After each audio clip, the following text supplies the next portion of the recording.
Good morning. Good morning.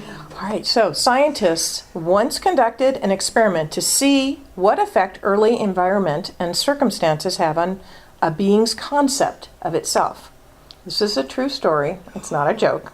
This is actually a real story. All right, so for the experiment, they used a baby rabbit, that is. All right, which was taken away from its mother just after it was born. Has anyone heard this story? Okay. It was put in a nest with a hen because hens are known to accept the young of other animals. So the bunny grew up with the hen and it learned a lot of chicken habits. It learned to peck at its food. It learned to roost with the chickens every evening. It even developed a chicken-like hop. When it grew up, the scientists took it away from the hen and put it back with the other rabbits. Now you might think that this rabbit would be very happy and would naturally understand that he was a rabbit and not a chicken and immediately start acting, like a rabbit, but he did not. In fact, he cowered in the corner of the hutch and wouldn't have a thing to do with the other rabbits. He got so upset that he wouldn't eat or drink, and after a while, the scientists put him back with the other chickens so that he would not die. He perked right up, and he was very glad to be back home. We, too, are taught who we are at a very, very young age. And here's a question, or maybe four. What if we weren't taught the truth?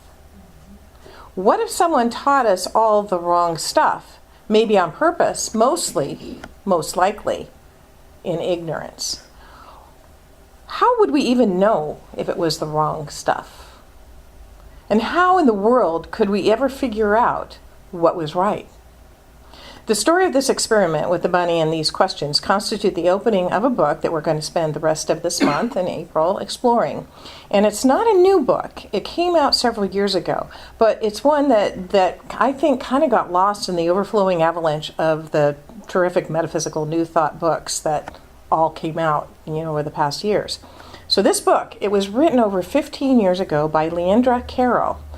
Does anybody recognize who she is or know who she is, Leandra Carroll? Okay. So in addition to being an author, she happens to have another claim to fame. She has a pretty famous daughter, singer-songwriter Jewel.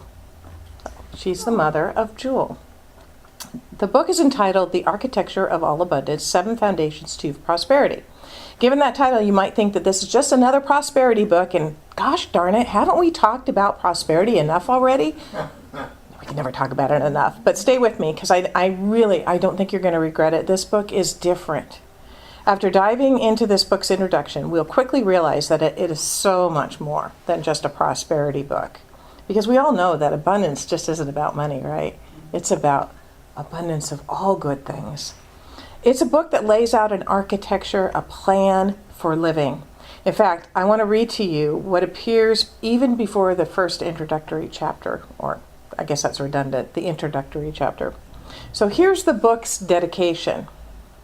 And this is in quotes. This book, like my life, is dedicated to the understanding of the divine excellence within each of us that, when lived, uplifts our humanity and moves us beyond our current limitations and difficulties and into the revolution of the soul and its certain transformation of our individual lives, our planet, and our species. Isn't that powerful? Isn't it amazing? That's what this book is about, and that's what the rest of this month is going to be about. We will be dedicated to calling forth the divine excellence in each of us so that our individual lives, our planet, and our species can be and are transformed. Transformed. Be transformed by the renewing of your mind.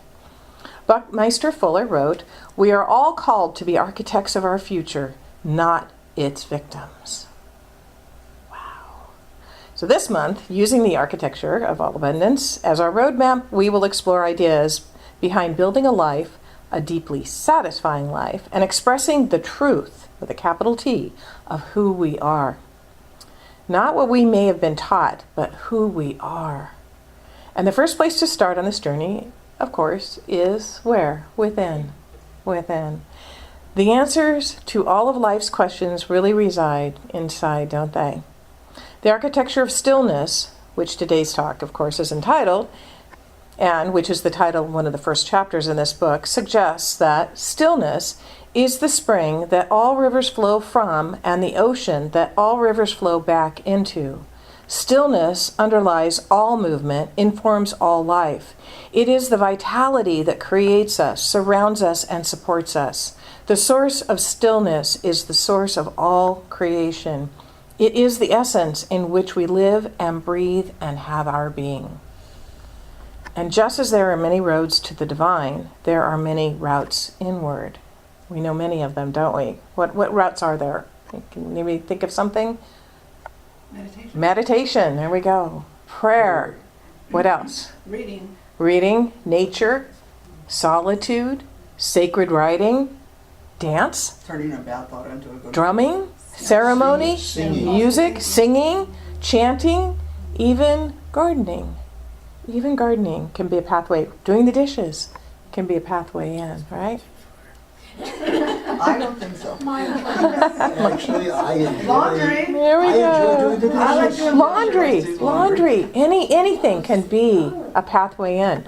The method is not nearly as important as the commitment and the practice. And with dishes, you can practice every day. Same with laundry.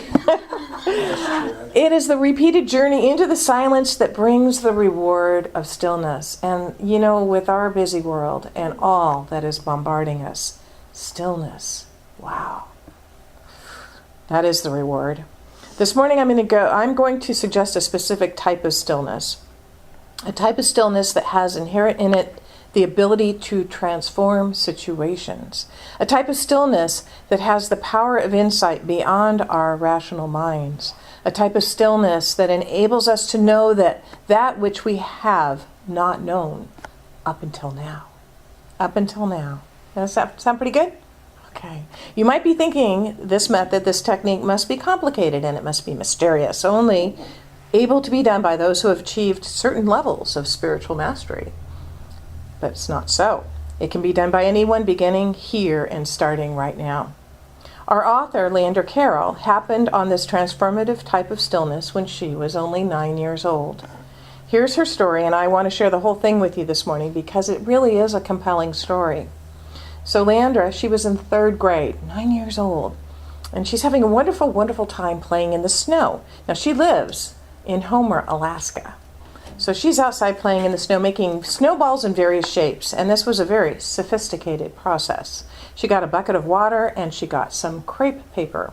And wetting the crepe paper, she pressed it into the snowballs, which left bright green swaths, of dye from the paper. And she would wet and pat it and wet and pat it and wet and pat it. And soon her mittens were soggy, so she did what any 3rd grader would do. She took them off, right? And she continued to have her little creative effort going on here. And eventually, she had a wonderful red heart with white lace and a green duck with red bill and feet. She's pretty satisfied with her work, but she notices for the first time that her hands are aching. They're really, really aching. In fact, they're pretty numb, and they look grayish and waxy, and they're puffy. And she intuitively knows that something is wrong. So she did what any 3rd grader would do. She ran inside to show her mother, and her mom took one look at her hands, got panicked, and, had this panic look on her face and grabbed her by the arm and ran back outside, not even stopping to get her coat herself. What's going on? Thought Leandra. She was, am I dying? And the mom thrust her hands into the snow and she started scrubbing them with the snow. But this hurt. It really, really hurt. Imagine how much that hurt. And Leandra cried out and pulled away. And soon she and her mother were engaged in a tug of war with her hands. Give me your hands. No, it hurts. Mom tried to explain to her that she has frostbite and that this is what the doctors say to do. And she must do this if she wants her hands to come back. If not, she could lose her fingers. No, Leandra insists, it doesn't help. The doctors are wrong. Imagine a 9-year-old saying this, right? So Mom is very upset and frustrated. She straightens up, puts her hands on her hips, and she says, well then, Miss Smarty Pants, if you know so much, you figure out what to do. Okay, I will, says Leandra. And Mom stomps in the house, and Leandra stomps in after her. And as a child, she was not usually much trouble, but something unusual was going on. She sat down on the couch and she gazed at her hands. Her mother's challenge to figure out ricocheted in her brain. She was consumed with the thought that she could know. That she could know. Even though she was only 9, she thought, it's my body. I can figure this out. What is the right thing to do? I can figure this out.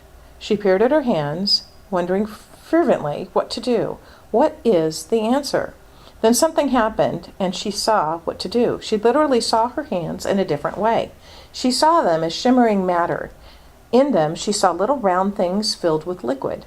She understood that the liquid had become frozen, and the walls of the little blobs were very fragile, and when they got rubbed together hard, they could break each other and leak.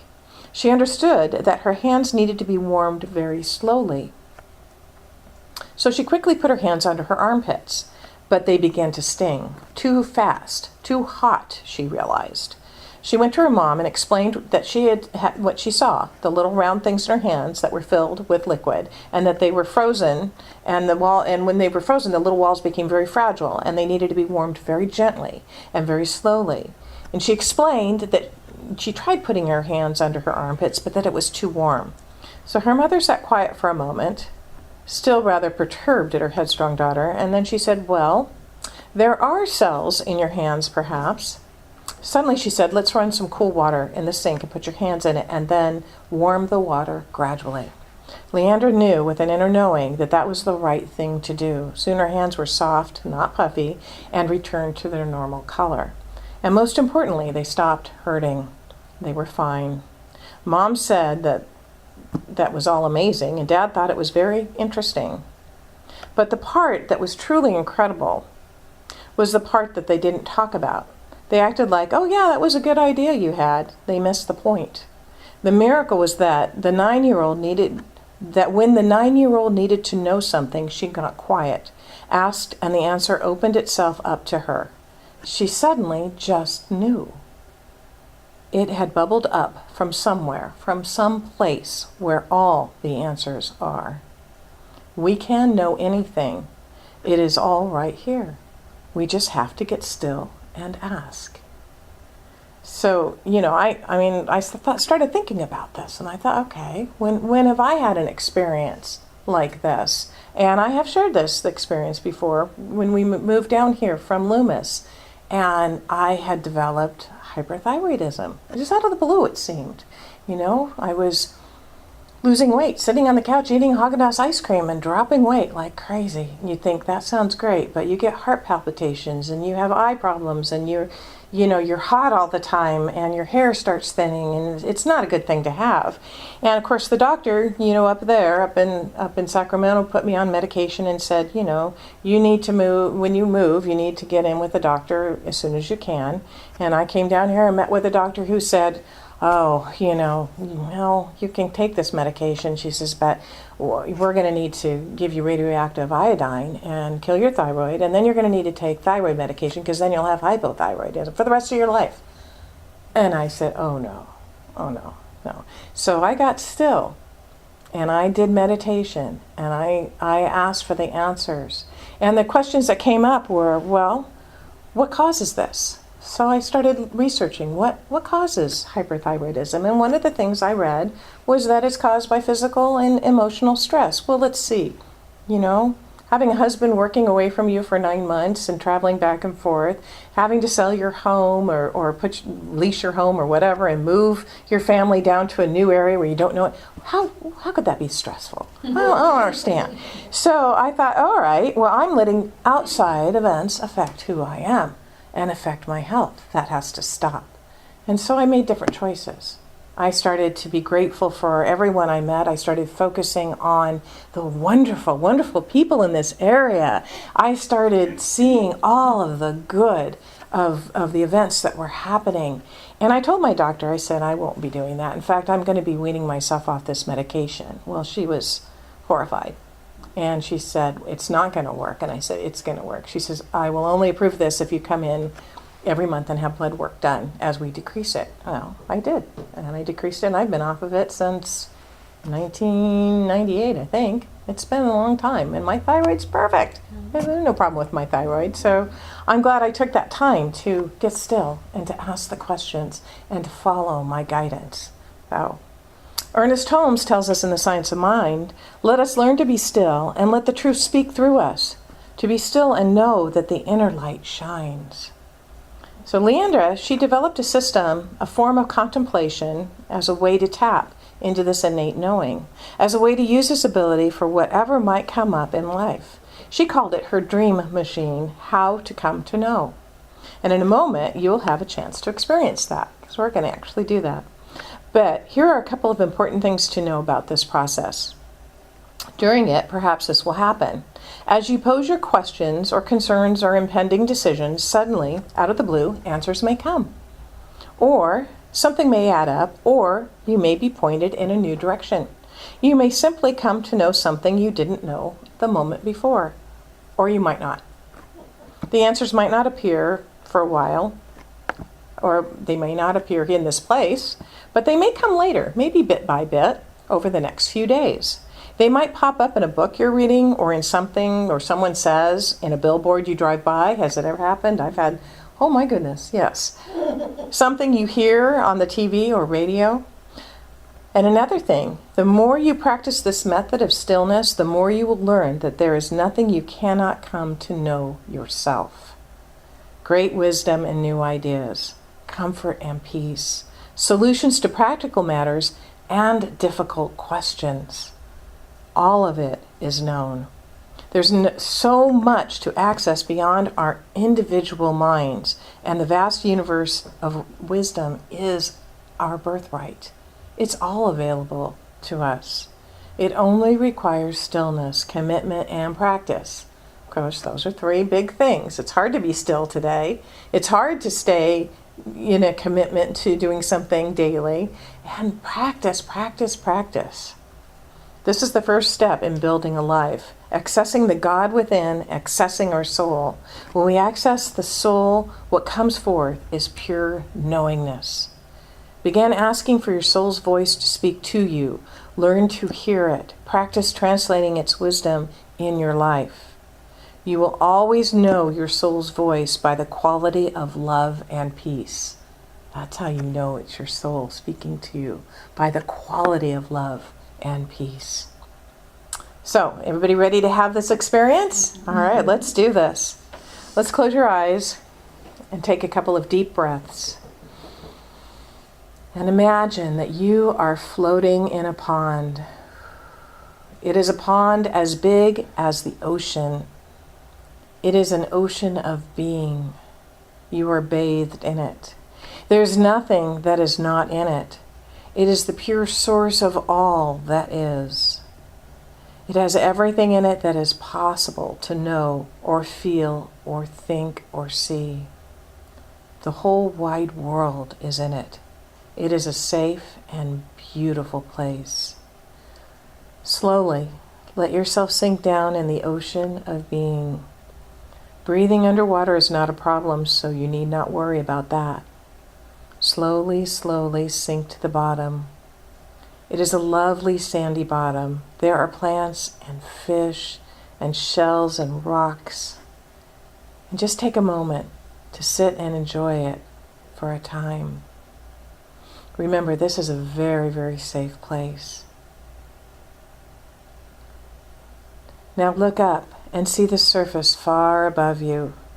It shimmers like a jewel in the sunlight. Begin to watch all things that are floating by on the surface. Your thoughts, pictures of things, even people's faces. Just let it all drift by. What a peaceful, peaceful place this is. Even if a storm is raging on the surface, something you are questioning or worrying about, or a decision you have to make, you are deeply peaceful right where you are, realizing that it's just a surface storm and that in this deep place of calm, it cannot touch you.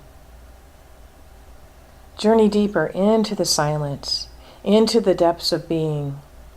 In the stillness, come to know that you are the love. You are the abundance. You are the peace. You are the wholeness. You are the answer that you long for. In this ocean of being, you are at one with Source, the God of all things. So let us simply be in this stillness here and now.